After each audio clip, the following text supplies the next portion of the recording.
बात करते हैं दिव्य दर्शन की। दिव्य दर्शन में आज हम दिखाने जा रहे हैं आपको बहुत बड़ा रहस्य, यानी सावन का महीना चल रहा है, उसमें हम आपको दिखाने जा रहे हैं एक पौराणिक मंदिर, यानी बहुत पुराना मंदिर है, तो उसके बारे में बताने जा रहे हैं। यानी महेंद्र सिंह परमार के साथ में महेंद्र सिंह परमार आज आपको दिखाएंगे बहुत बड़ा रहस्य।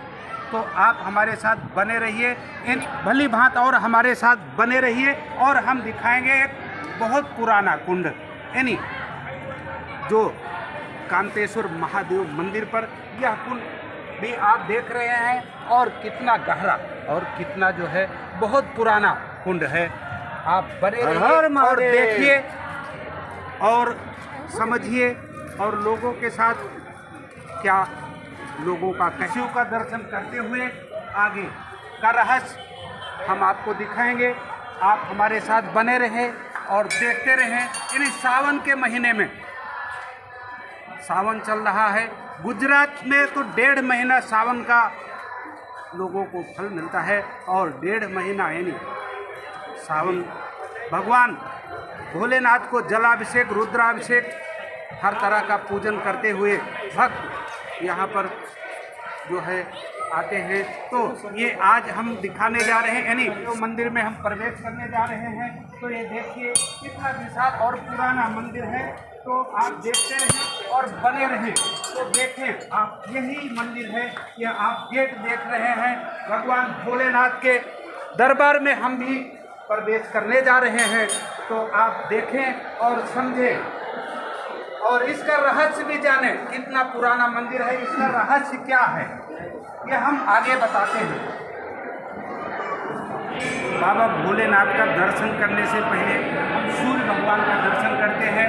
भगवान सूर्य के दर्शन करने के पश्चात बाबा भोलेनाथ का लोग दर्शन करते हैं। और अब हम बाबा नंदी से शुरुआत करते हैं और बाबा नंदी का दर्शन कराते हैं आपको। साथ में आप हमारे साथ इस भीड़ में आप देखें लोगों की उपस्थिति, जलाभिषेक, रुद्राभिषेक, बाबा को तरह तरह से लोग जो है जलाभिषेक करके, रुद्राभिषेक करके और पूजन करके बाबा को मना रहे हैं। हमारे जो है शिव भक्त, तो आप हमारे साथ बने चले जा रहे हैं भाई। माँ भगवती का आप दर्शन करिए, और इस सावन महीने में सभी मनोकामना पूर्ण करती है। मैं दिखाने जा रहा हूँ बाबा भोलेनाथ का वह ज्योतिर्लिंग जो माता कुंती ने स्थापना किया था, यानी पांडवों द्वारा। आप देख रहे हैं, भोलेनाथ का दर्शन करिए और आप देखें यहाँ पर यह कितनी भीड़ है। यानी सोमवार तो नहीं है, लेकिन आज मंगलवार है और ये शाम को 8:30 बज रहे हैं, लेकिन शिव भक्तों की भीड़ आपको दिखाई दे रही है। कितनी संख्या में जो है भगवान भोलेनाथ को इस सावन के महीने में, यानी सावन के महीने में भगवान को रुद्राभिषेक, जलाभिषेक से मनाने की तैयारी में है भक्त। और भक्त शिव के जयकारों के साथ में कितना जो है कोलाहल है, कितना जो है वो है। अभी ये यानी सावन भर ऐसा ही बना रहेगा, और सावन में यानी सोमवार को तो यहाँ जगह ही नहीं रहती है शिव भक्तों की। तो आप भी दर्शन करिए, और यहाँ के कर्ता धर्ता, यहाँ के पुजारी, यहाँ के महंत जो भी हैं, अभी हम उनसे बात कराएंगे कि मंदिर का रहस्य क्या है। महीने में पूरे दिन और पूरी रात मंदिर खुला ही रहता है, क्योंकि पूरी रात भी पब्लिक दर्शन के लिए आते हैं, पूजा करने के लिए भी आते हैं। और हमारे यहाँ जो ये कांतारेश्वर महादेव है, इधर जो प्रथा है वो पूरी पूजा करने की प्रथा है। और कहीं भी और मंदिरों में मुझे नहीं लगता कि ऐसी प्रथा होगी। महापूजा होती है, पहले शंकर भगवान की पूजा करने से पहले यहाँ से जो दाखिल होते हैं तो सूर्य नारायण की पूजा करके फिर भगवान की पूजा से सोमवार की जो भीड़ होती है, वो तो बहुत सारे भक्त होते हैं और लाइन रहती है। आप अगर आते हैं तो आपको पता चलता कि कितनी है, बाहर दरवाजे तक लाइन रहती। और इस साल जो सावन महीना है उसमें महत्व ये है कि सोमवार से श्रावण महीना शुरू हुआ है और सोमवार को ही श्रावण महीना खत्म हुआ। 5 सोमवार है, आठम के दिन भी सोमवार है और अमास के दिन भी सोमवार है। करीबन 9 साल के बाद ऐसा योग हुआ। अच्छा, ये मंदिर का रहस्य ये मुझे बताइए कि रहस्य तो नहीं है, महात्म्य रहस्य कि महात्म्य। इसकी स्थापना किसने की थी, किसके द्वारा स्थापना हुई थी? मेरी जानकारी के मुताबिक ये जो शिवलिंग है शंकर भगवान है, उसकी स्थापना नहीं है, स्वयंभू लिंग है, स्वयंभू लिंग है।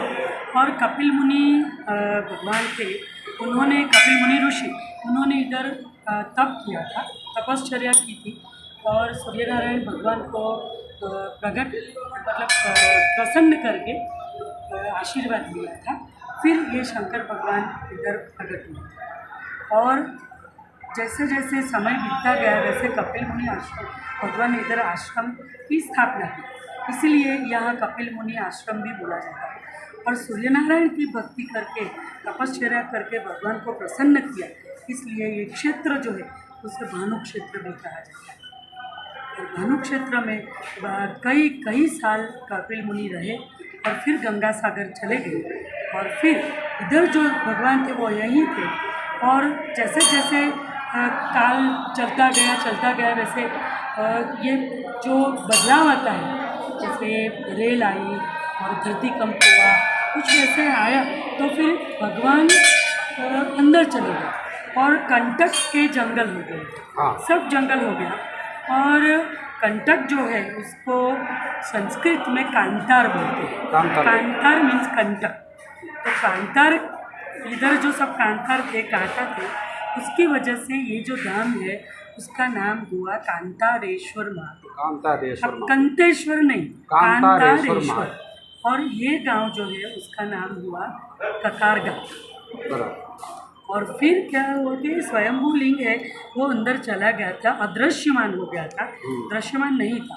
तो ये रांदेर और जहांगीरपुरा वगैरह जो गांव है वहाँ से गोवाल जो है वो अपनी गाय लेके इधर चारा करने के लिए आता था।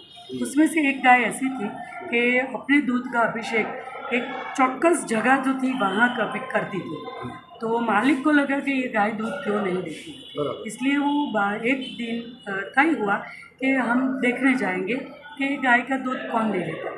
मालिक वगैरह सब पीछे पीछे आए, गाय डर गई, गाय एक जगह पर खड़ी रही और अभिषेक हुआ दूध का, सबने देखा।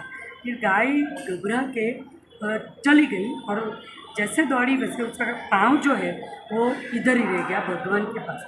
और गाय की खरी बोलते हैं, जैसे खरी वो आगे दृश्यमान होती है, वो गाय की खरी वो रह गई। फिर पता चला सबको कि यहाँ कुछ ना कुछ है कि तभी ये हुआ, इसलिए फिर वापस खोदकाम हुआ, तभी ये शिवलिंग दृश्यमान हुआ।